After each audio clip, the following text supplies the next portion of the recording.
नमस्कार दोस्तों, थिंका इसमें आपका बहुत बहुत स्वागत। आज हम घटना चक्र दृष्टि को पढ़ने जा रहे हैं, जो एक साल का करंट अफेयर्स का संकलन है। इसमें हम यूपीपीएससी यूपीएससी से रिलेटेड प्रीलिम्स के बारे में चर्चा करेंगे। चलिए चर्चा की शुरुआत करते हैं। बजट घोषणा 2022-23। 1 फरवरी 2022 को प्रस्तुत बजट में भारत एट 75 से भारत एट 100 तक के अमृतकाल अगले 25 वर्षों में अर्थव्यवस्था को दिशा देने हेतु बुनियादी ढांचा तैयार करने और उसकी रूपरेखा प्रस्तुत करने का प्रस्ताव किया गया है। वर्तमान में देश अमृत महोत्सव आज़ादी का 75वां वर्ष मनाते हुए अमृत काल में प्रवेश कर चुका है। 25 वर्षों की लंबी यात्रा के बाद देश भारत एट 75 से भारत एट 100 पर पहुंचेगा। भारत एट 100 दृष्टिकोण का निर्धारण प्रधानमंत्री द्वारा स्वतंत्रता दिवस 15 अगस्त 2021 के अवसर पर किया गया था। वर्ष 2021-22 में देश की आर्थिक वृद्धि दर 9.2% अनुमानित है। अमृत काल लक्ष्य सूक्ष्म आर्थिक स्तर समग्र समावेशी कल्याण पर बल देते हुए आर्थिक विकास, प्रौद्योगिकी जनित विकास, ऊर्जा संक्रमण ट्रांजिशन और जलवायु परक कार्य को प्रोत्साहन, निजी निवेश से प्रारंभ होकर बहुतायत सार्वजनिक पूंजी निवेश तक चलने वाला सदचक्र वर्चुअस साइकिल। बजट में विकास को प्रोत्साहित करने हेतु 4 प्राथमिकताएं निर्धारित की गई हैं, जो निम्न हैं। 4 प्राथमिकताएं पीएम गति शक्ति, समावेशी विकास, उत्पादकता संवर्धन और निवेश, उदीयमान अवसर, ऊर्जा संक्रांति और जलवायु परक कार्य। निवेश का वित्त पोषण। पीएम गति शक्ति 7 इंजनों यथा सड़क, रेल, एयरपोर्ट, पत्तन, सार्वजनिक परिवहन, जलमार्ग एवं लॉजिस्टिक अवसंरचना से संचालित। उद्देश्य विश्व स्तरीय आधुनिक अवसंरचना तथा लॉजिस्टिक्स सहक्रिया का विकास। सड़क परिवहन वर्ष 2022-23 में राष्ट्रीय राजमार्ग नेटवर्क में 25,000 किलोमीटर अतिरिक्त जोड़ना। सार्वजनिक संसाधनों के संपूर्ण हेतु वित्त पोषण के नवोन्मेषी तरीकों से 20,000 करोड़ रुपए जुटाना। वर्ष 2022-23 में PPP model, public private partnership model के तहत 4 स्थानों पर मल्टी मॉडल लॉजिस्टिक पार्क तैयार करना। रेलवे एक स्टेशन एक उत्पाद की अवधारणा को लोकप्रिय बनाना। वैसे ये 30 दिन की परियोजना थी, 30 डेज़ की। कवच का क्षेत्र विस्तार। विगत 3 वर्षों के दौरान नई पीढ़ी की 400 वंदे भारत का विकास और विनिर्माण। विगत 3 वर्षों के दौरान मल्टी मॉडल लॉजिस्टिक सुविधाओं के लिए 100 पीएम गति शक्ति कार्गो टर्मिनल। समावेशी विकास। कृषि एवं खाद्य प्रसंस्करण, फूड प्रोसेसिंग की बात कर रहे हैं। वर्ष 2023 राष्ट्रीय कदन वर्ष, खाद्यान्न वर्ष होगा। राष्ट्रीय खाद्यान्न वर्ष के रूप में घोषित। 163 लाख करोड़ किसानों 163 लाख किसानों 163 लाख किसानों 1.63 करोड़ किसानों को 2.37 लाख करोड़ रुपए के एमएसपी का भुगतान। रसायन मुक्त प्राकृतिक कृषि को प्रोत्साहन। प्रथम चरण में गंगा नदी से सटे 5 किलोमीटर के दायरे में कृषि भूमि पर विशेष ध्यान। किसानों, और यहाँ पे कैसी कृषि की जाएगी? जीरो बजट फार्मिंग की जाएगी। तो यहाँ पर ऑर्गेनिक फार्मिंग की जाएगी, जीरो बजट फार्मिंग की जाएगी। किसानों को सहायता हेतु किसान ड्रोन्स का उपयोग। सम्मिश्रित पूंजी से कोष की स्थापना। सम्मिश्रित पूंजी कोष को नाबार्ड से सहायता। केन बेतवा लिंक परियोजना एवं अन्य 44,605 करोड़ रुपए की अनुमानित लागत से केन बेतवा लिंक परियोजना लगभग 9.1 लाख हेक्टेयर कृषि भूमि की सिंचाई।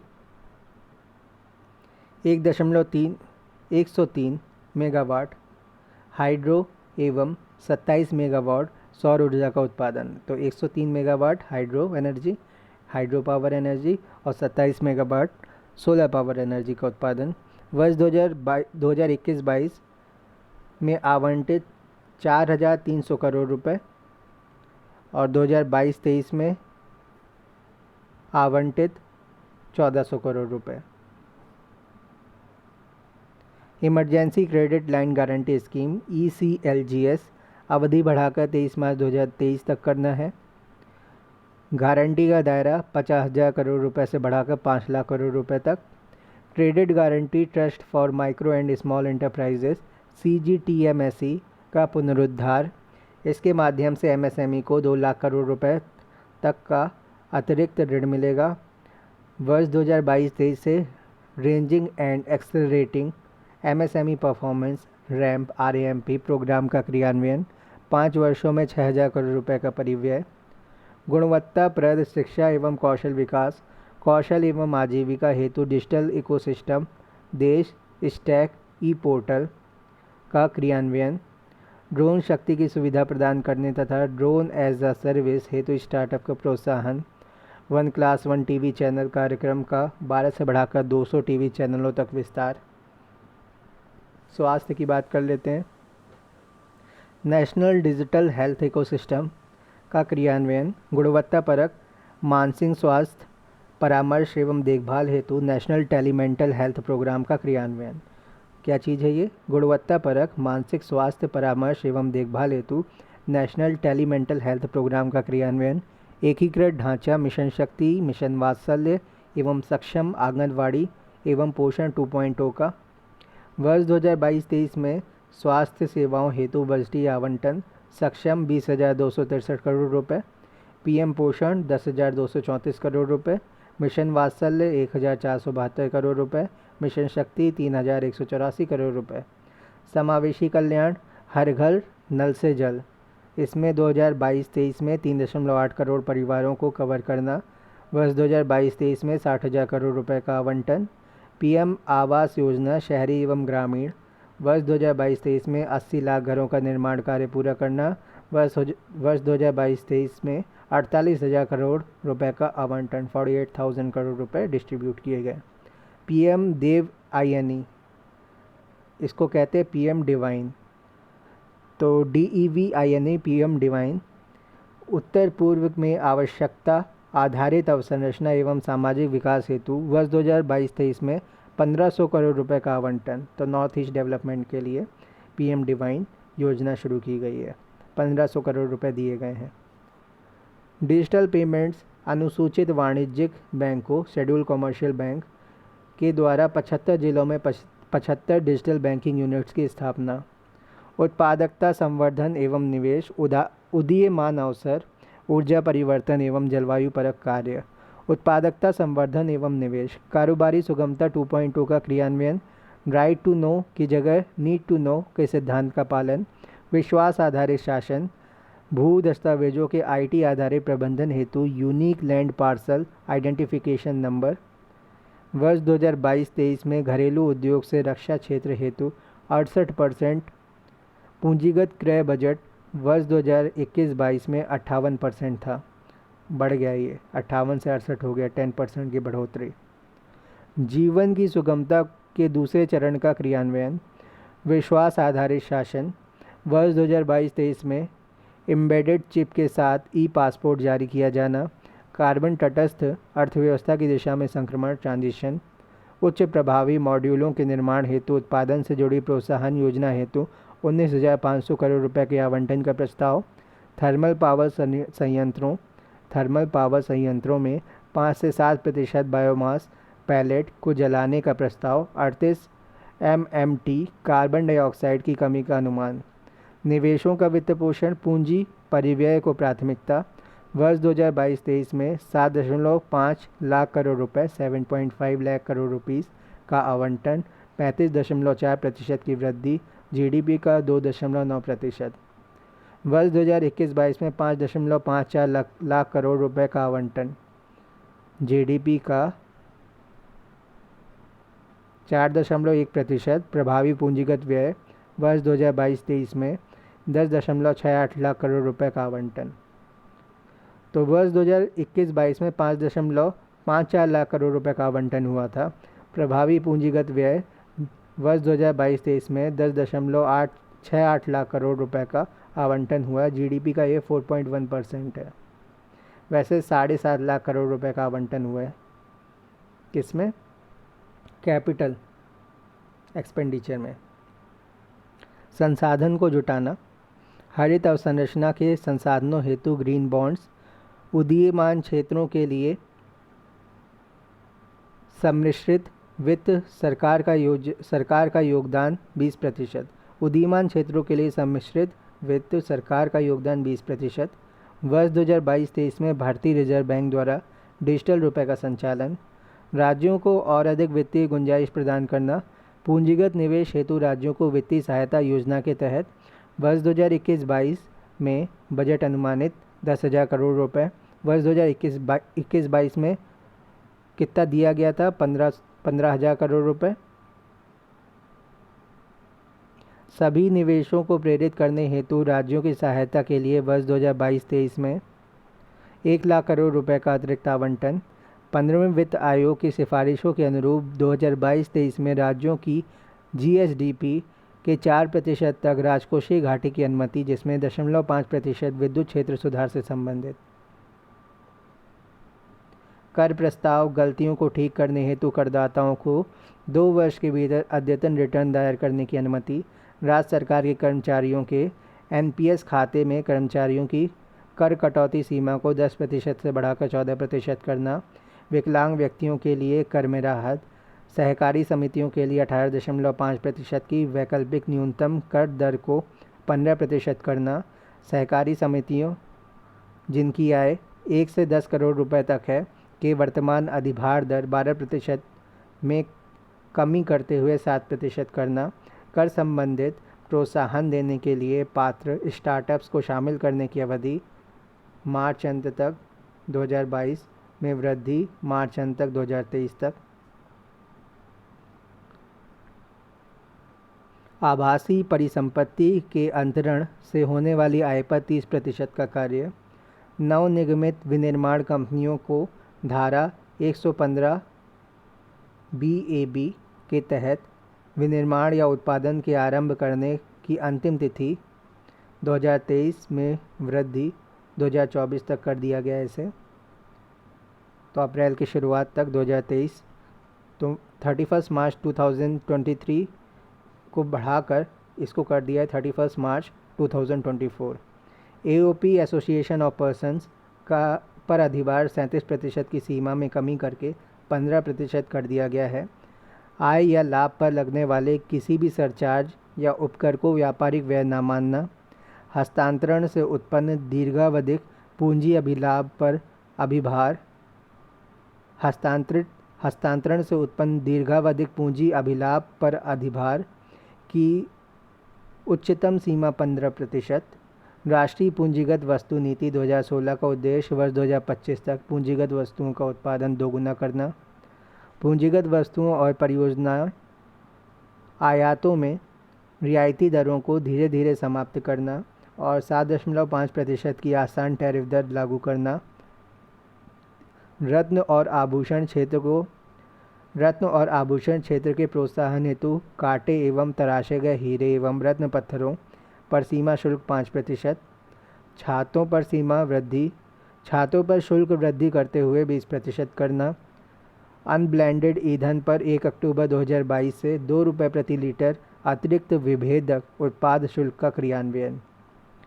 अब बात करते हैं आर्थिक समीक्षा 2021-22 की। वित्तीय वर्ष 2021-22 की आर्थिक समीक्षा को केंद्रीय वित्त मंत्री निर्मला सीतारमण द्वारा 31 जनवरी 2022 को संसद में प्रस्तुत किया गया। प्रस्तुत आर्थिक समीक्षा का मूल विषय थीम है अत्यधिक अनिश्चितता की इस स्थिति में नीति निर्माण के लिए कला और विज्ञान तथा इसकी केंद्रीय विषय वस्तु सेंट्रल थीम है चुस्त दुरुस्त त्वरित दृष्टिकोण एजाइल अप्रोच। यह आर्थिक समीक्षा हाल ही के वर्षों में 2 खंडों से सिमटकर एक खंड में हो गई तथा आंकड़ों को दर्शाने वाली तालिकाओं को एक अलग खंड में रखा गया है। आर्थिक समीक्षा 2021-22 के अनुसार वर्ष 2020-21 में भारतीय अर्थव्यवस्था की वृद्धि दर में 7.3% का संकुचन रहा, तो -7.3 GDP रही थी, जबकि वर्ष 2021-22 में यह 9.2% अनुमानित है।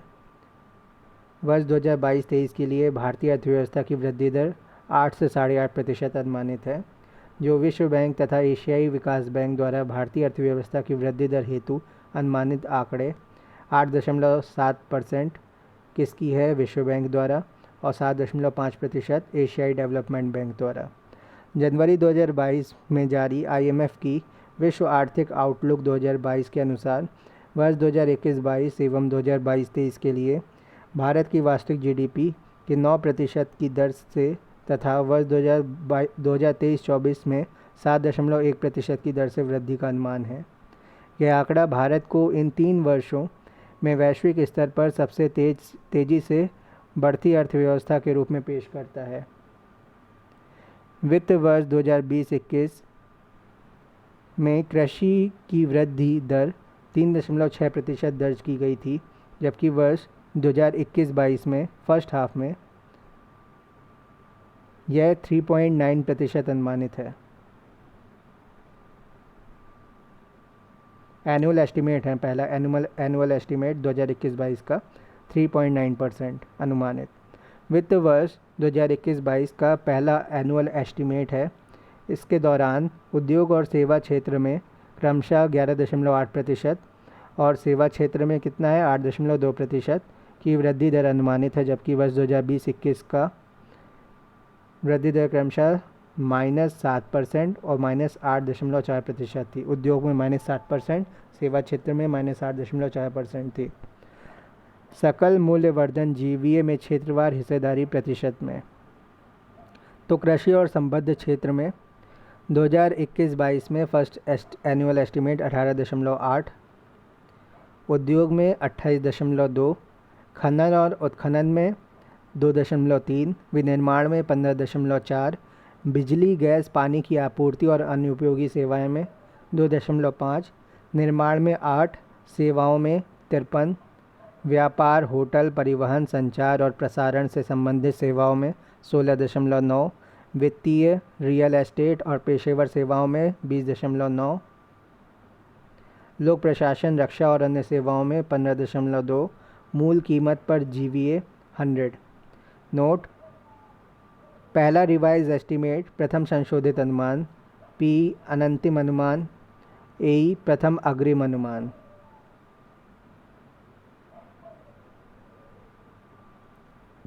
प्रति व्यक्ति निवल राष्ट्रीय आय per capita net national income 1,50,326 रुपये।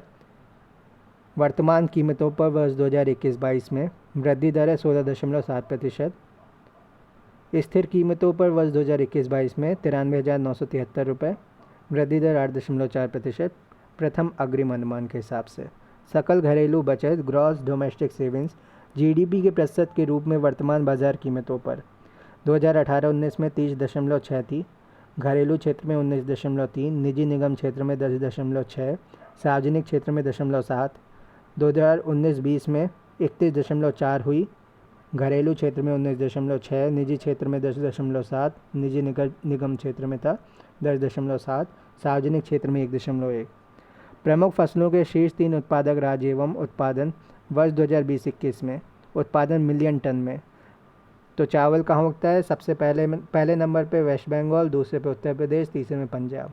गेहूं में उत्तर प्रदेश पहले नंबर पे, दूसरा मध्य प्रदेश, तीसरा पंजाब। मक्का कर्नाटक पहले नंबर पे, मेज़ कहते हैं मक्का को, कर्नाटक पहले पे, मध्य प्रदेश दूसरे में, महाराष्ट्र तीसरे पे। तो इसको हम KMM कह सकते हैं, कर्नाटक मध्य प्रदेश महाराष्ट्र। मोटे अनाज के लिए राजस्थान पहले नंबर पे, कर्नाटक दूसरे में, महाराष्ट्र तीसरे में। तो RKM है ये, राजस्थान कर्नाटक महाराष्ट्र। अरहर तूर में महाराष्ट्र कर्नाटक तेलंगाना, तो MKT हो गया अरहर तूर में, तो इसमें मध्य प्रदेश नहीं है, ध्यान दीजिएगा। तो अरहर तूर में कौन है? महाराष्ट्र कर्नाटक तेलंगाना। कुल दालों में मध्य प्रदेश राजस्थान महाराष्ट्र। ये आंकड़े बदल चुके हैं, ये पुराने आंकड़े हैं, तो अभी नए डेटा को देख लीजिएगा, नए जो डेटा रिलीज़ हुए हैं। चना है मध्य प्रदेश महाराष्ट्र राजस्थान, पहले नंबर पे MP। कुल खाद्यान्न में उत्तर प्रदेश पहले नंबर पे, फिर मध्य प्रदेश पंजाब। मूंगफली में गुजरात पहले नंबर पे, राजस्थान तमिलनाडु दूसरे तीसरे पे। रेपसीड और सरसों में राजस्थान पहले नंबर पे, मध्य प्रदेश हरियाणा दूसरे तीसरे में। सोयाबीन में महाराष्ट्र पहले नंबर पे, मध्य प्रदेश राजस्थान दूसरे तीसरे में। कुल तिलहन में राजस्थान पहले नंबर पे, महाराष्ट्र और मध्य प्रदेश दूसरे तीसरे नंबर पे। गन्ना में उत्तर प्रदेश पहले पे, शुगर में भी उत्तर प्रदेश पहले पे, महाराष्ट्र और कर्नाटक दूसरे तीसरे पे। कपास में महाराष्ट्र पहले नंबर पे, गुजरात तेलंगाना दूसरे तीसरे में। जूट और मेस्ता में वेस्ट बंगाल पहले नंबर पे, बिहार और असम दूसरे तीसरे पे। आंकड़े आर्थिक समीक्षा 2021-22 के अंग्रेजी संस्करण से लिए गए हैं। 170 किलोग्राम की गांठें मिलियन में, @ से रिप्रेजेंट की गई हैं और डॉलर से रिप्रेजेंट किया गया 100 किलोग्राम की गांठें मिलियन में। शीट्स आयात की वस्तुएं, टॉप इंपोर्ट कमोडिटीज़, प्रतिशत हिस्सेदारी देख लेते हैं। 2021-22 में क्या है, प्रेजेंट में देखेंगे। पेट्रोलियम क्रूड में 19.2%, गोल्ड में 8.7%, पेट्रोलियम कमोडिटीज़ में उत्पाद में 6.3%, मोती, पर्ल कहते हैं मोती को, कीमती अर्ध कीमती पत्थर, semi precious and precious stones 5%, कोयला, कोक और ब्रिकेट्स में 4.9%। आयात की दृष्टि से शीर्ष 5 देश, चाइना 15.5% हिस्सेदारी, यूएई, तो अब कौन सा हो गया पहले नंबर पे, यूएसए आ गया है, ये ध्यान रखना है। तो आयात की दृष्टि से नहीं, यूएसए नहीं है, चाइना ही है पहले पे, आयात की दृष्टि से हम देख रहे हैं। तो आयात की दृष्टि से 15.5% चाइना, संयुक्त अरब अमीरात 7.3%, यूएसए 7.2%, सऊदी अरब 5%, इराक 4.9%। निर्यात की दृष्टि से USA 18.4%, UAE 6.6%, China 5.9%, Bangladesh 3.5%, Hong Kong 2.8%।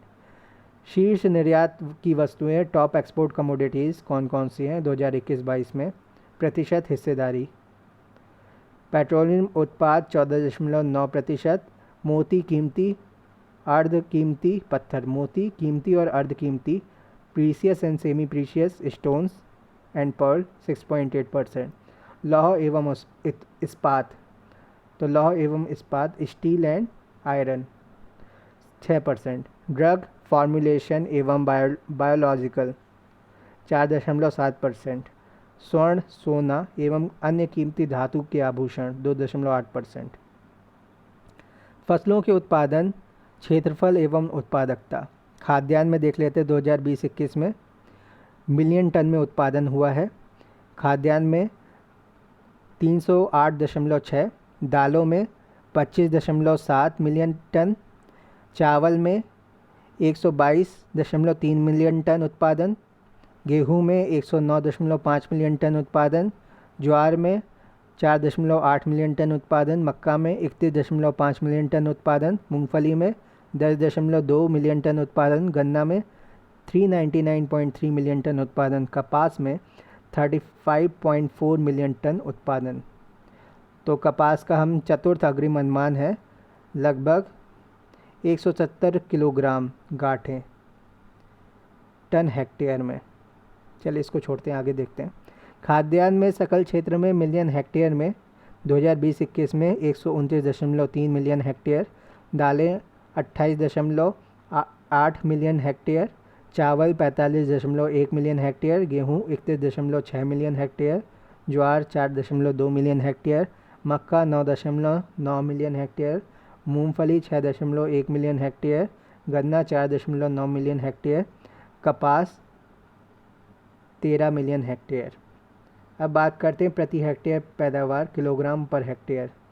खाद्यान्न 2020-21 में 2386 किलोग्राम प्रति हेक्टेयर, दालें 892 किलोग्राम प्रति हेक्टेयर, चावल 2713 किलोग्राम प्रति हेक्टेयर, गेहूं 3464 किलोग्राम प्रति हेक्टेयर, ज्वार 1128 किलोग्राम प्रति हेक्टेयर, मक्का 3195 किलोग्राम प्रति हेक्टेयर, मूंगफली 1676 किलोग्राम प्रति हेक्टेयर, गन्ना 82 टन प्रति हेक्टेयर है और कपास है 462 माइनस 170 किलोग्राम गांठों के हिसाब से है, किलोग्राम प्रति हेक्टेयर में ही देख लेते हैं अभी। पीएम गति शक्ति राष्ट्रीय मास्टर प्लान, बहुस्तरीय संपर्क मल्टी मॉडल कनेक्टिविटी हेतु राष्ट्रीय मास्टर प्लान पीएम गति शक्ति नेशनल मास्टर प्लान एक डिजिटल प्लेटफॉर्म है जो रेलवे एवं सड़क मार्ग मंत्रालय सहित 16 मंत्रालयों को एक मंच प्रदान करेगा। पीएम गति शक्ति को भास्कराचार्य राष्ट्रीय अंतरिक्ष अनुप्रयोग और भू सूचना विज्ञान संस्थान बाईसैग द्वारा विकसित इसरो इमेजनरी के साथ विभिन्न प्रौद्योगिकियों से भी जोड़ा जाएगा। पीएम गति शक्ति मास्टर प्लान पीएम गति शक्ति राष्ट्रीय मास्टर प्लान शुभारंभ 13 अक्टूबर 2021 को, मंजूरी प्रदान की गई 21 अक्टूबर 2021 को आर्थिक मामलों की मंत्रिमंडलीय समिति द्वारा। घोषणा 75वें स्वतंत्रता दिवस 15 अगस्त 2021 के शुभ अवसर पर। कुल व्यय लगभग 100 लाख करोड़ से ऊपर का 111 लाख करोड़ हो गया है। केंद्रित है कि देश के नागरिकों, उद्योगों और विनिर्माताओं, किसानों तथा गाँवों पर यह केंद्रित है। राष्ट्रीय मास्टर प्लान पीएम गति शक्ति के 6 आधार स्तंभ 6 पिलर्स। पहला है व्यापकता कॉम्प्रिहेंसिवनेस, दूसरा प्राथमिकता प्रायोरिटाइजेशन, तीसरा अधिकतम उपयोग ऑप्टिमाइजेशन अधिकतम उपयोग, चौथा सामंजस्यीकरण सिंक्रोनाइजेशन, पांचवा विश्लेषणात्मक एनालिटिकल, छठा गतिशीलता डायनामिक। पीएम गति शक्ति राष्ट्रीय मास्टर प्लान की शुरुआत रोलिंग आउट, कार्यान्वयन, इम्प्लीमेंटेशन तथा निगरानी एवं समर्थन तंत्र, मॉनिटरिंग एंड सपोर्ट मैकेनिज्म हेतु संस्थागत ढांचे की त्रिस्तरीय प्रणाली 3 टायर सिस्टम अपनाई गई है, जो निम्न है। सचिवों का अधिकार प्राप्त समूह ईजीओ, नेटवर्क योजना समूह एनपीजी, तकनीकी सहायता समूह टीएसयू। नवीन एवं नवीकरणीय ऊर्जा क्षेत्र की क्षमता जो वर्तमान में 87.7 गीगावाट है को बढ़ाकर वर्ष 2024-25 में 225 गीगावाट तक करना है। बेसिकली ये 87.7 से बढ़कर 100 के आसपास तक पहुंच रही है। वर्ष 2024-25 तक देश की बिजली उत्पादन क्षमता का 50% नवीकरणीय ऊर्जा स्रोतों से पूरा किया जाना है। पावर ट्रांसमिशन नेटवर्क का उन्नतीकरण करते हुए वर्तमान के लगभग 4.25 लाख सर्किट किलोमीटर से वर्ष 2024-25 तक लगभग 4.54 लाख सर्किट किलोमीटर करना है। पेट्रोलियम और प्राकृतिक गैस क्षेत्र में उद्योगों के लिए प्रमुख मांग एवं आपूर्ति केंद्रों को जोड़ने के लिए और 17,000 किलोमीटर लंबी ट्रंक पाइपलाइन बढ़ाकर वर्ष 2024-25 तक कुल लंबाई 34,500 किलोमीटर करनी है। वर्ष 2027 तक सभी राज्यों को ट्रंक प्राकृतिक गैस पाइपलाइन नेटवर्क से जोड़ा जाएगा। राष्ट्रीय मुद्रीकरण पाइपलाइन एनएमपी 23 अगस्त 2021 को केंद्रीय वित्त और कॉरपोरेट कार्य मंत्री निर्मला सीतारमण द्वारा राष्ट्रीय मुद्रीकरण पाइपलाइन खंड 1 एवं 2 national monetisation pipeline volume 1 and 2 का शुभारंभ किया गया, जो केंद्रीय मंत्रालयों और सार्वजनिक क्षेत्र के उपक्रमों की परिसंपत्तियों के मुद्रीकरण की पाइपलाइन है। यह पाइपलाइन नीति आयोग द्वारा अवसंरचना से संबंधित मंत्रालयों के परामर्श से विकसित की गई है, जो केंद्रीय बजट 2021-22 के तहत परिसंपत्ति मुद्रीकरण से जुड़े अधिदेश पर आधारित है।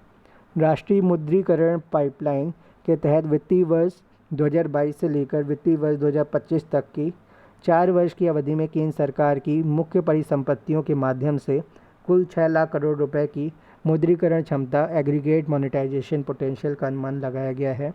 यह अनुमानित मूल्य केंद्र द्वारा राष्ट्रीय अवसंरचना पाइपलाइन एनआईपी के अंतर्गत प्रस्तावित परिव्यय 43 लाख करोड़ रुपए का लगभग 14% है, जिसमें 12 से ज़्यादा संबंधित मंत्रालय और 20 से ज़्यादा संपत्ति श्रेणियां शामिल हैं।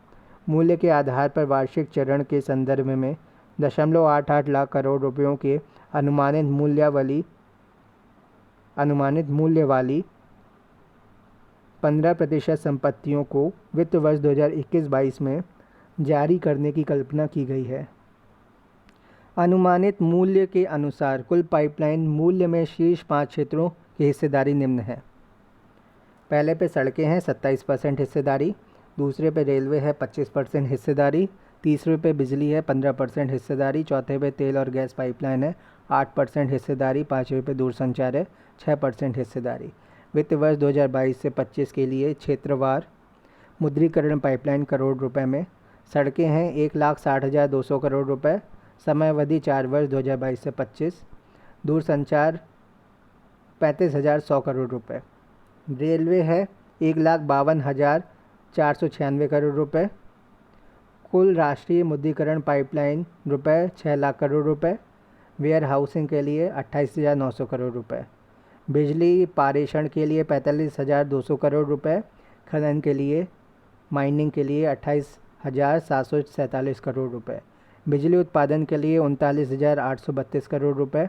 उड्डयन क्षेत्र के लिए एरोस्पेस के लिए 20,000 एविएशन इंडस्ट्री के लिए 20,782 करोड़ रुपए, 20,782 करोड़ रुपए।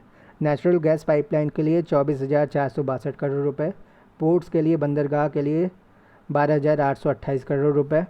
उत्पाद पाइपलाइन अन्य 22,504 करोड़ रुपए। शहरी रियल एस्टेट के लिए 15,000 करोड़ रुपए। स्टेडियम्स के लिए 11,450 करोड़ रुपए। अब हम मुख्य या प्रमुख नीतिगत दस्तावेज या घटनाक्रम बाद में देखेंगे। धन्यवाद।